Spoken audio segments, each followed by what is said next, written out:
आज भी है। कुछ लोग हैं कहेंगे खाएंगे रहेंगे हिंदुस्तान में, खाएंगे हिंदुस्तान में, लेकिन वंदे मातरम गाएंगे नहीं। हम उनकी मंशा को समझें, हम उनकी मंशा को समझें।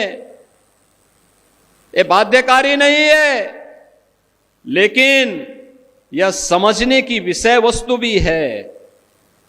जो लोग वंदे मातरम का विरोध कर रहे हैं वे भारत माता का विरोध कर रहे हैं। यह किसी व्यक्ति के लिए नहीं, यह वंदे मातरम राष्ट्रीय गीत किसी व्यक्ति, किसी जाति, किसी क्षेत्र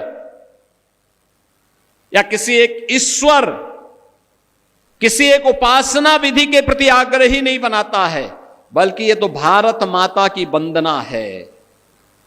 भारत माता के प्रति हमारी कृतज्ञता है। भारत माता के लिए गाए जाने वाले हमारे उस स्वर का प्रतीक है जो हमारे अंतःकरण के भाव को व्यक्त करता है।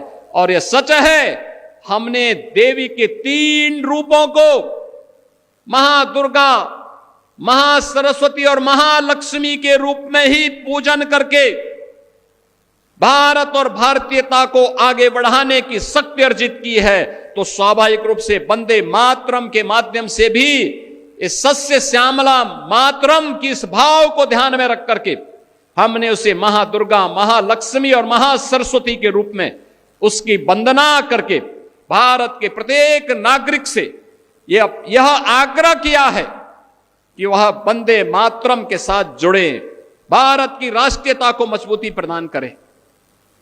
याद करिए, जिस गीत को स्वयं स्वर दिया हो गुरुदेव रविंद्रनाथ टैगोर ने,